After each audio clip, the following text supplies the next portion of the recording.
আসসালামু আলাইকুম সুপ্রিয় চাকরি-বাকরি ভাই-বোনেরা, আপনাদের জন্য নতুন আরেকটি ভিডিও নিয়ে উপস্থিত হইলাম। আপনারা অবশ্যই ভিডিওটি শুরু থেকে শেষ পর্যন্ত দেখবেন। আজকের ৪টি সরকারি জব নিয়ে আলোচনা করব এবং রাজস্ব খাতের। তার আগে বলে নেই, আমার চ্যানেল অলরেডি আপনাদের ভালোবাসায় দোয়ায় ১০০ সাবস্ক্রাইবার পূর্ণ হয়েছে। আপনাদের ভালোবাসার জন্য এতদূর আছি। আপনারা একটু সঙ্গে থেকে সাপোর্ট করবেন এবং শেয়ার করে দিবেন। আসুন আপনাদের আমি সরাসরি নিয়ে যাচ্ছি মেন সার্কুলারে। এখানে আপনি এসএসসি পাস হলে আবেদন করতে পারবেন এবং অসংখ্য লোক নিবে, প্রায় ৪টি। আসুন আপনাদের আমি একটু দেখিয়ে দিচ্ছি একে একে কিভাবে আবেদন করতে হবে। এখানে Mirpur cantonment public school and college, Mirpur সেনানিবাস। নিয়োগ বিজ্ঞপ্তি: সরকারি বিধি মোতাবেক নিম্নোক্ত পদসমূহে নিয়োগের জন্য বাংলাদেশ প্রকৃত নাগরিকদের নিকট হতে অনলাইন আবেদন আহ্বান করা যাচ্ছে। পদের নাম ও বিষয়: সহকারী শিক্ষক পদ একটি, ইসলাম শিক্ষা। এখানে শিক্ষাগত যোগ্যতা দেওয়া আছে, বেতন স্কেল দেওয়া আছে, আপনারা একটু দেখে নিন। আমি বলতে গেলে অনেক সময় লাগবে। খণ্ডকালীন শিক্ষক ৬ মাসের জন্য, পদ সংখ্যা একটি। খণ্ডকালীন শিক্ষক কৃষি শিক্ষা বাংলা ভার্সন ৬ মাসের জন্য। খণ্ডকালীন শিক্ষক কৃষি শিক্ষা ইংরেজি ভার্সন ৬ মাসের জন্য। এখানে আপনাদের সবকিছু দেওয়া আছে, আপনারা একটু দেখে নিন। এখানে আবেদনের সময় হলো, আপনাদের আমি একটু বলে দিচ্ছি। 15 জানুয়ারি 2025 থেকে শুরু, 28 জানুয়ারি 2025 দুপুর 2টা পর্যন্ত অনলাইনে মাধ্যমে আবেদন করা যাবে। 35 বছর সর্বোচ্চ অভিজ্ঞতা, বিশেষ যোগ্যতা বিএড, এড যোগ্য প্রার্থীদের ক্যান্টনমেন্ট পাবলিক স্কুল অ্যান্ড কলেজে ইংলিশ মিডিয়াম স্কুল ও কলেজ বা দেশের জেলা শহরে পর্যায়ে স্বনামধন্য স্কুল কলেজ ক্যাডেট কলেজ সমূহে চাকরি অভিজ্ঞতা সম্পন্ন ব্যক্তিদের অগ্রাধিকার দেওয়া হবে। সেক্ষেত্রে বয়স শিথিলযোগ্য। ১ নং এর জন্য ৭০০ টাকা, ক্রমিক নং ২, ৩, ৪ এর জন্য ৬০০ টাকা অনলাইনে প্রদান করতে হবে। পরীক্ষা পদ্ধতি: লিখিত পরীক্ষা ওয়েবসাইটে দেওয়া হবে, আপনারা এখান থেকে নিতে পারবেন এবং এসএমএস এর মাধ্যমে জানিয়ে দেওয়া হবে। শর্তাবলী: প্রার্থীকে পরীক্ষায় অংশগ্রহণের জন্য কোনো টিএডিএ প্রদান করা হবে না। কোনো কারণ দর্শানো ব্যক্তিকে যে কোনো আবেদন বাতিল করতে পারে। এই ছিল এই সার্কুলার সম্পর্কে যদি আপনাদের কোনো কিছু জানা থাকে অবশ্যই কমেন্ট করবেন, উত্তর দেওয়ার চেষ্টা করবো। আরেকটি সার্কুলার আপনাদের আমি একটু দেখিয়ে দিচ্ছি। এখানে দেখতে পাচ্ছেন, গণপ্রজাতন্ত্রী বাংলাদেশ সরকার পটুয়াখালী মেডিকেল কলেজ পটুয়াখালী 13 জানুয়ারি প্রকাশ করা হয়েছে। রাজস্ব খাতে নিয়োগ দেওয়া হবে। এই যে এখানে দেখতে পাচ্ছেন, পটুয়াখালী রাজস্ব খাতে নিম্নলিখিত পদে অস্থায়ী ভিত্তিতে সারা বাংলাদেশ থেকে আবেদন করা যাবে। সরাসরি কোনো আবেদন গ্রহণ করা যাবে না। একজন প্রার্থী কেবলমাত্র একটি পদের জন্য আবেদন করতে পারবেন। একজন প্রার্থী একাধিক পদে বিপরীতে আবেদন করলে তার সকল আবেদন বাতিল হবে। এখানে তারা স্পষ্ট উল্লেখ করছে, আপনি একাধিক পদে আবেদন করতে পারবেন না। একাধিক পদে আবেদন করলে আপনার আবেদন বাতিল হবে। কোনো আবেদনই তারা গ্রহণ করবে না। এখানে ক্রমিক নং ৮ ক্যাটাগরি লোক নিয়োগ দেওয়া হবে এবং পদ সংখ্যা দেওয়া আছে, বেতন স্কেল দেওয়া আছে, 15 অনুযায়ী বেতন হবে। তারপরে এখানে 32 বছর পর্যন্ত সর্বোচ্চ আবেদন করতে পারবেন। সকল জেলা প্রার্থীগণ আবেদন করতে পারবেন। শিক্ষাগত যোগ্যতা দেওয়া আছে, আপনারা একটু একে একে দেখে নিন। তো 2 নম্বর আর 8 নম্বরে লোক নেবে বেশি, অভিষেক 5 জন। আর 2 নম্বরে মেডিকেল টেকনোলজিস্ট, এখানে 5 জন নেবে।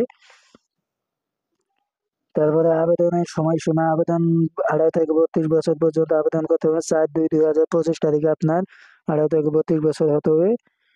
এফিডেভিট গ্রহণযোগ্য হবে না বয়সের ক্ষেত্রে। জমাদানের শুরু 14/1/2025 তারিখ থেকে শুরু এবং শেষ হবে 4/2/2025 তারিখ।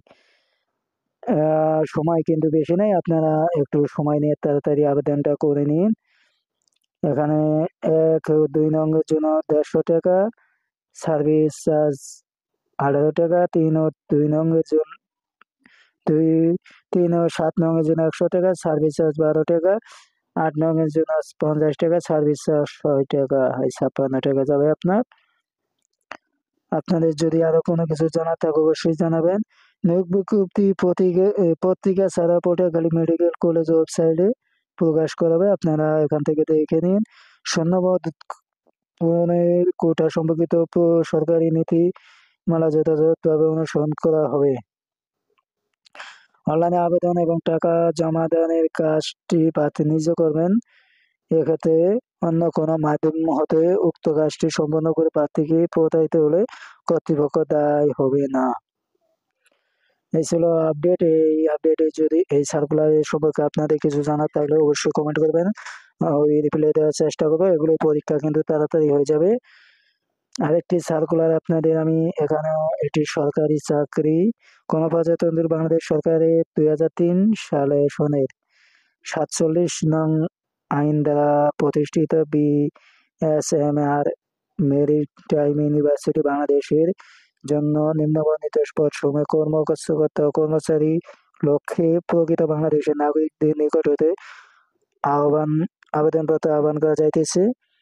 এটি হবে আপনাদের বিএসএমআর মেরিটাইম ইউনিভার্সিটি রেজিস্ট্রার দপ্তর সংস্থাপন শাখা। ওয়েবসাইট দেওয়া আছে, ইমেল দেওয়া আছে, আপনারা দেখে নিন। 13 তারিখে প্রকাশ করা হয়েছে। এখানে 10 ক্যাটাগরির লোক নেওয়া হবে।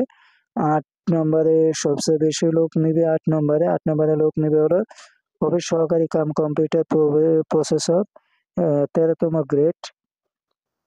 শিক্ষাগত যোগ্যতা এবং আবেদনের শর্তাবলী সংক্রান্ত বিস্তারিত তথ্য বিশ্ববিদ্যালয় ওয়েবসাইটে দেখুন, নোটিশে দেখুন, জব নোটিশে দেখুন। আবেদনের জমা দেওয়ার শেষ তারিখ 13 ফেব্রুয়ারি।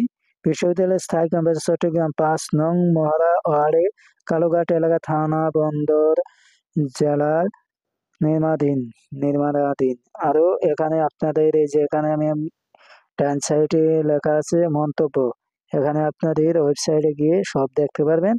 32 বছর পর্যন্ত আবেদন করতে পারবেন। এই সার্কুলারের আরো বিস্তারিত জানতে চাইলে আপনারা কমেন্টে বলবেন, আপনাদের আমি জানানোর সুবিধার্থে কমেন্ট বক্সে দিয়ে দিব। ধন্যবাদ। আরেকটি সার্কুলার আপনাদের আমি বলে দিই, গণপ্রজাতন্ত্রী বাংলাদেশ সরকারের সভাপতি নিয়োগ সংক্রান্ত বাছাই কমিটি অতিরিক্ত জেলা দায়রা জজ দ্বিতীয় আদালতের কার্যালয় নাটোর, 12 জানুয়ারি 2025 খ্রিস্টাব্দে। নাটোর জেলা দায়রা জজ আদালতের অধীনে বিভিন্ন আদালত দপ্তরে লিখিত পদ সমূহে নিমিত্ত শর্তাবলী সাপেক্ষে প্রতিটি পদে 500 উল্লেখিত যোগ্যতা সম্পন্ন প্রকৃত বাংলাদেশ নিকট হতে বাংলাদেশের স্থায়ী নাগরিকদের নিকট হতে দরখাস্ত আহ্বান করা যাচ্ছে। এখানে 60 লিপিকার একজন, শিক্ষাগত যোগ্যতা স্নাতক পাস হতে হবে এবং 80টি প্রতি মিনিটে ইংরেজি 80, বাংলা 50 শব্দ লিখতে হবে। 60 মধ্যাক্ষরিক কাম কম্পিউটার অপারেটর, এখানে লোক নেবে 7 জন, 14তম গ্রেড। এখানে ইন্টার পাস হলে আবেদন করতে পারবেন। বেঞ্চ সহকারী 10টি, এখানে ইন্টার পাস হলে আবেদন করতে হবে। 16তম গ্রেড। জারিকারক 6 জন, 19তম গ্রেড। এসএসসি পাস হলে আবেদন করতে হবে। অফিস সহায়ক 10টি, 20তম গ্রেড। এসএসসি পাস হলে আবেদন করতে পারবেন। এই ছিল আমার কাছে আপডেট এবং বিস্তারিত সবকিছু এখানে দেওয়া আছে, আপনারা একটু দেখে নিয়ে আবেদন করবেন। আবেদনের শেষ তারিখ হচ্ছে, আপনাদের আমি একটু দেখে দিচ্ছি, 28 তারিখে আপনাদের আগামী 28/1/2025 তারিখ বিকেল 5 ঘটিকার মধ্যে অফিস চলাকালীন সময় ডাক যোগে অথবা সরাসরি সভাপতি নিয়োগ কমিটি বা সংক্রান্ত বাছাই কমিটি দায়রা জজ দ্বিতীয় আদালত নাটোর বরাবর প্রেরণ করতে হবে। খামের অবশ্যই পদের নাম ও নিজ জেলা স্পষ্ট উল্লেখ করতে হবে। 18 থেকে 32 বছর পর্যন্ত আবেদন করতে পারবেন এবং